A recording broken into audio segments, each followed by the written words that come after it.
Israel ने Qatar पर हमला किया तो 57 मुल्कों वाली बिरादरी इकट्ठा हो गई और इजराइल पर जो मन में आया वो कहने लगे। कोई कह रहा था कि अब इजराइल को सख्त जवाब दिया जाएगा, अब इजराइल का हमला बर्दाश्त नहीं किया जाएगा, एक मिलिट्री अलायंस बनाते हैं ताकि किसी एक देश पर हमला हो तो सभी एक साथ आ जाएं। वैसे इस्लामिक संगठन वाले देशों में कई ऐसे मुल्क हैं जो इजराइल के साथ कारोबारी दिलचस्पी रखते हैं, कई ऐसे हैं जो पर्दे के पीछे इजराइल के साथ दिखते हैं क्योंकि इजराइल अमेरिका का दोस्त है। इनमें मिस्र, जॉर्डन, सऊदी मुल्क जैसे देश शामिल हैं। वहीं ईरान, यमन जैसे देश हैं जो इजराइल को अपना दुश्मन मानते हैं। एक और कैटेगरी भी है जिसने इजराइल की मिडिल ईस्ट वाली जंग से कोई खास फर्क नहीं पड़ता, वो न्यूट्रल दिखते हैं, उन्हें लगता है कि हम सबको साथ बनाकर चलें। अब सवाल यह है कि कतर पर इजरायली हमले के बाद क्या ये इक्वेशन बदलेगी?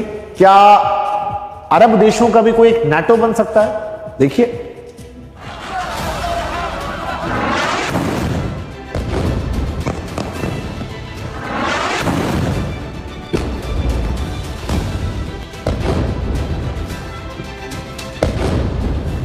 इजराइल के खिलाफ अरब मुल्कों का मेगा प्लान। नेतन्याहू के खिलाफ महायुद्ध की तैयारी। क्या अब इजराइल वर्सेस इस्लामिक नाटो होगा?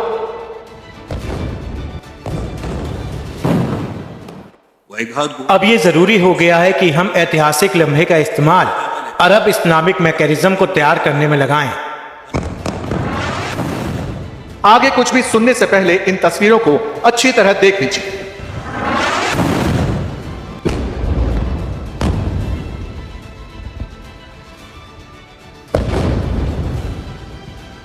तारीख 9 सितंबर, इजराइल ने हमास की लीडरशिप को मिटाने के नाम पर कतर पर हमला कर दिया, दोहा में बारूद बरसा दिया।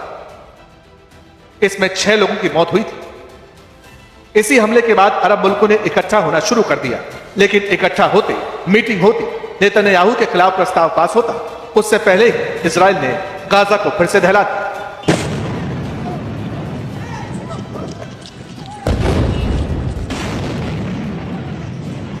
नेतन्याहू का मैसेज लाउड एंड क्लियर है, हमास के लीडर जहां छिपे उन्हें हमारे हवाले कर दो, वरना हम वहीं आकर मारेंगे। नेतन्याहू की यही सारी बातें 57 इस्लामिक देशों के संगठन OIC की मीटिंग का हिस्सा बनी। पाकिस्तान से लेकर ईरान तक, कतर से लेकर इजिप्ट तक सभी देशों ने इजराइल की आलोचना की। उसे सबक सिखाने जैसी बातें कही गई। हमें दुश्मन को लेकर अपना नजरिया बदलना होगा। वो सोचता है कि सभी इस्लामिक राष्ट्रों और शांति प्रिय देशों को खुद में समाहित कर सकता है। इस सोच को बदलने के लिए सख्त फैसले लेने होंगे ताकि किसी भी आक्रमणकारी का सतर्कता के साथ जवाब दिया जा सके। जिनकी बात आपने सुनी वो इजिप्ट के राष्ट्रपति, वो मिस्र जो इजराइल के साथ बॉर्डर शेयर करता है, वो मिस्र जो इजराइल के साथ अच्छे संबंधों की वकालत करता रहा। गाजा पर जब इजराइल ने बारूद बरसाया तब गाजा के लोगों के लिए बॉर्डर बंद कर दी, लेकिन जैसे ही कतर पर इजरायली हमला हुआ, इजिप्ट बिलबिला कतर कहने लगा, ऐसा हमला बर्दाश्त नहीं करेंगे। इजराइल दावा करता है कि वो दुश्मनों से घिरा एक लोकतांत्रिक देश है। दरअसल वो ऐसे कब्जे और अनुचित विभाजन की व्यवस्था बना रहा है जो उसके आसपास के इलाकों के बराबर है। वो गुलामी की एक ऐसी लड़ाई लड़ रहा है जो उन अपराधों से घिरी हुई है जिनकी कोई सीमा नहीं है।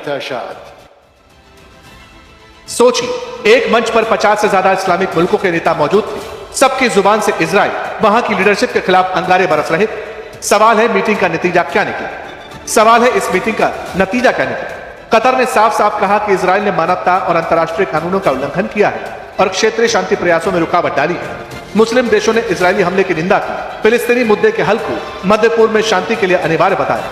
सबसे बड़ी बात यह थी कि मिस्र और ईरान जैसे कई देशों ने इस्लामिक नाटो या फिर मुस्लिम देशों के मिलिट्री अलायंस की बात पर जोर दिया ताकि भविष्य में किसी भी खतरे का साझा जवाब दिया जा सके।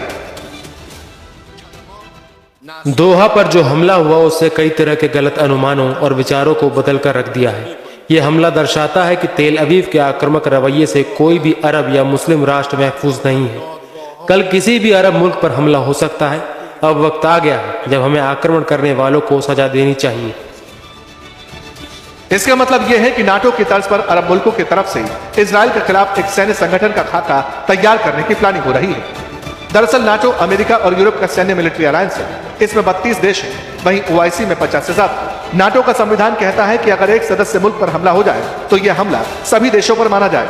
इसी तरह की बात ओआईसी भी चाहता है कि अगर हम में से किसी एक देश पर हमला हो तो फिर यह हमला सभी इस्लामिक मुल्कों पर माना जाए ताकि सभी मिलकर इसका जवाब दे सकें।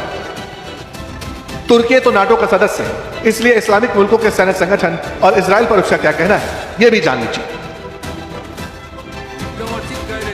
हमें इजराइल के खिलाफ प्रतिबंधों को बढ़ाने के लिए कूटनीतिक कोशिशों को और तेज करना होगा। इसके लिए अंतर्राष्ट्रीय कानूनी मैकेनिज्म का इस्तेमाल करके इजरायली अधिकारियों पर केस चलाने चाहिए। इस्लामिक वर्ल्ड के पास वो सब कुछ है जिससे इजराइल के हौसलों को पस्त किया जा सके। एर्दोआन चाहे जो कहे, लेकिन वो ये जानते हैं कि इजराइल को अमेरिका का फुल सपोर्ट है और 2 दिन पहले यही बात अमेरिका के विदेश मंत्री ने खुले तौर पर कही। हमास के खात्मे को लेकर गाजा पर हमले का सपोर्ट किया। वहीं दूसरी ओर इसी इस्लामिक जमात में कई मुल्क ऐसे हैं जो इजराइल को लेकर नरमी बरतते हैं। ऐसे में देखना होगा कि इस्लामिक नाटो वाला सिस्टम आकार लेगा भी या नहीं, या फिर ये बैठक भी सिर्फ दूसरी बैठकों की तरह नेतन्याहू की कड़ी निंदा तक सिमट जाएगी। अब बात देहरादून की करते हैं, जहां पर सहस्त्रधारा में बादल फटने के बाद तबाही मची और इसकी वजह से आसपास के इलाकों में बाढ़ जैसी स्थिति हुई। सड़कों पर तेज सैलाब बहने लगा, घरों से पानी भर गया, 7 से 8 दुकानों को नुकसान हुआ, 3 लोगों की जान गई। बिगड़ते हालात को देखकर एनडीआरएफ एसडीआरएफ की टीम ग्राउंड जीरो पर उतरी, करीब 100 से ज्यादा लोगों को बचाया है। सीएम धामी जो हैं वो भी दौरा कर रहे हैं, लेकिन हालात भी प्रदेश परेशान है। कैसे कुदरत ने कुछ ही घंटों में इलाके का नक्शा बदल दिया, इसका अंदाजा आज हम आपको इन तस्वीरों के जरिए समझाने की कोशिश करेंगे और दिखाने की कोशिश करेंगे। पहली तस्वीर बादल फटने की है, दूसरी तस्वीर जो है वो बादल फटने के बाद की है और दोनों तस्वीरों को देखकर समझ में आ रहा है कि सहस्त्रधारा में किस कदर नुकसान है।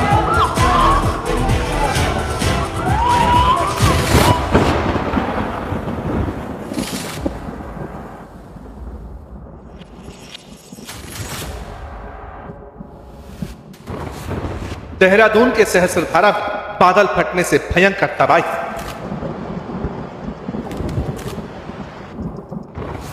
सड़कों पर सैलाब, तस्वीरें दे रही खौफनाक गवाही।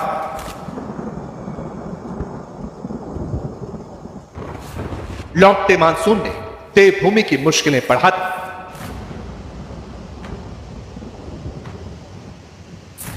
सहस्त्रधारा में तबाही का ऐसा शोर शायद ही पहले कभी सुना गया होगा। बादलों की दहाड़ ने शायद ही ऐसी तबाही मचाई हो। देहरादून में लोगों ने शायद ही पहले ऐसे डरावना मंजर देखा होगा। ऊपर से पहाड़ भी टूट रहा है, इधर से नदी है, पुल भी टूटने के कगार पे है। सहस्त्रधारा में रिसोर्ट, होटल लगभग बहुत सारे टूट गए। क्या मकान, क्या दुकान और क्या गाड़ी, कुदरत की विनाश लीला के आगे सब कुछ बहता हुआ नजर आए।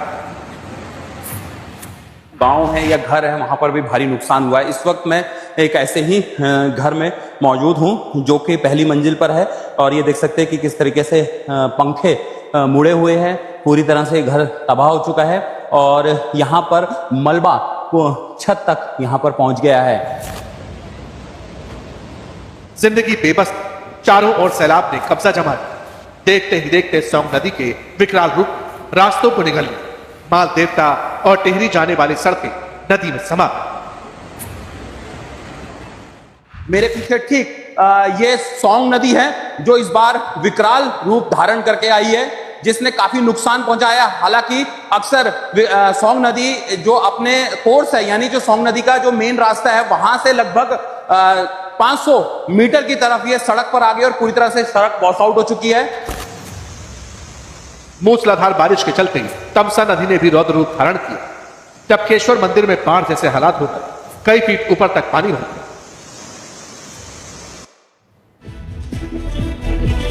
और कचहरी में वक्त है अब एक खास इंटरव्यू का। आपसे थोड़ी देर पहले मेरे वरिष्ठ सहयोगी मनोरंजन भारती ने पाकिस्तान के मुद्दे पर, हैंडशेक विवाद पर, भारत पाकिस्तान मैच को लेकर AIMIM चीफ असदुद्दीन ओवैसी सवाल पूछे। क्या कुछ रहा उस इंटरव्यू में खास, सुनिए आप। एशिया कप चल रहा है, आप इसके खिलाफ है, लेकिन मैच तो हो रहा है, आप क्या कहेंगे इस पर? अरे बाबा, जिन लोगों के घरों में लाशें गई, जो हमारी बेटियां शादी के चौथे या 5वें दिन विवाह हो गई, उनके घर में क्या गुजर रही होगी नहीं मालूम। कि खून उनका बह गया है। पाकिस्तान से आतंकवादी आकर उनका मजहब पूछकर, क्योंकि वो मुसलमान नहीं थे, हिंदू थे, उनकी बीवी और बच्चों के सामने उन 26 लोगों को सर पर गोली मारकर हत्या कर दी। बाबा मेरा मानना यह है कि कभी कभी नेशनलिज्म को आप इस तरह से समझिए, हम बीजेपी से कहना चाह रहे हैं, सिर्फ चुनाव के लिए इस्तेमाल मत करिए। कभी कभी नेशनलिज्म को ऐसा इस्तेमाल करिए कि हम नुकसान उठाने के लिए तैयार हैं पैसों का। यही तो लड़ाई है आतंकवाद के खिलाफ। आप अगर आप अच्छा पानी क्यों रोक दिया आपने? भाई बायलैटरल है ना, भारत और पाकिस्तान का बायलैटरल ही मामला है। आपने 80% पानी रोक दिया तो वहां पर बायलैटरल है, यहां पर आप खेलेंगे नहीं तो यहाँ पे तो बायलैटरल नहीं है ना। एशिया कप में एशिया की सारी देशें हैं। हाँ, यही तो हम कह रहे हैं। बीजेपी क्या कह रही है, हम बायलैटरल नहीं खेलेंगे, मगर ये तो बायलैटरल पानी भी तो बायलैटरल है। पानी क्यों बंद किया आपने? प्रधानमंत्री ने क्या कहा था, खून और पानी नहीं बहेगा तो क्रिकेट मैच होगा। अरे नुकसान क्या होगा बीसीसीआई का बताइए? एक एशिया कप नहीं खेलेंगे, मगर इसका मैसेज क्या जाएगा पाकिस्तान को? इसका मैसेज क्या जाएगा उस पाकिस्तान? आज भी पाकिस्तान में आप देखिए रिपोर्ट आई कि लश्कर तैयबा ने अपना कैंप बनाना शुरू कर दिया जहां पर हमने ब्रह्मोस भिजाया था। क्या आप समझ रहे हैं कि पाकिस्तान रुक जाएगा? जो अगर कोई भारत में कोई ये समझ रहा है, नंबर 1 का बेवकूफ और गधा है कि पाकिस्तान दोबारा आतंकवाद का हमला नहीं करेगा। हमको तो हमेशा चौकन्ना रहना पड़ेगा उनसे। तो आप क्या चाहते हैं कि भारत एशियाड में भी ना जाए, ओलंपिक में भी ना जाए, कहीं ना जाए जहां पाकिस्तान जाएगा?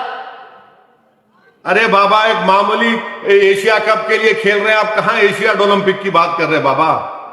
चुनाव आ जाए। यही बीजेपी ने क्या कहा था जब मनमोहन सिंह थे, बिरयानी खिलाने जा रहे हैं, फुला करने जा रहे हैं। अरे भाई, आप खेल कैसा सकते हैं? क्या खेल रहे हैं आप? क्यों खेल रहे हैं? क्या हमको एश्योरेंस दिया पाकिस्तान ने कि टेररिस्ट नहीं आएंगे? क्या चीन के साथ हमने जब बातचीत की तो चीन ने क्या कहा पाकिस्तान के बिहाफ पर? कुछ कहा तो बताइए देश को। कुछ नहीं मालूम, मगर आप खेलना चाह रहे हैं। नहीं, नुकसान हो जाएगा। अरे भाई, 26 लोगों की जान जो गई उसकी कीमत क्या है और एक हकीर क्रिकेट मैच की कीमत क्या है? और उसके बाद हैंडशेक कंट्रोवर्सी भी हो गई और एक प्लेयर नेम मोहम्मद यूसुफ है, वो हमारे कैप्टन के लिए ऐसे शब्द का इस्तेमाल कर दिया जो मैं टीवी पे बोल नहीं सकता हूं। अरे बाबा, टॉस कर रहे हैं आप, बॉलिंग डाल रहे हैं, बैटिंग कर रहे हैं, फील्डिंग कर रहे हैं। हाँ, क्या ये ड्रामा ये देखिए, हमको क्रिकेटर से कोई शिकायत नहीं है। हम उन पे नाज करते आए और नाज करते रहेंगे। सवाल उठा रहे भारत सरकार पर कि उन्हीं के परमिशन से खेला गया ना जी। क्रिकेटर तो हम बहुत अच्छे क्रिकेटर हैं वो, और हम चाहेंगे कि भारत हमेशा जीते, मगर सिर्फ क्रिकेट मैच जीतना नहीं है बाबा। भारत को टेररिज्म के खिलाफ भी जीतना है। ये 50% टैरिफ को भी कम कराकर जीतना है। चीन जो हमारी जमीन पे कब्जा करके बैठा उसको निकालकर भी जीतना है। देश में बेरोजगारी को कम करना, ये भी तो जंग है, सब चीजें हैं।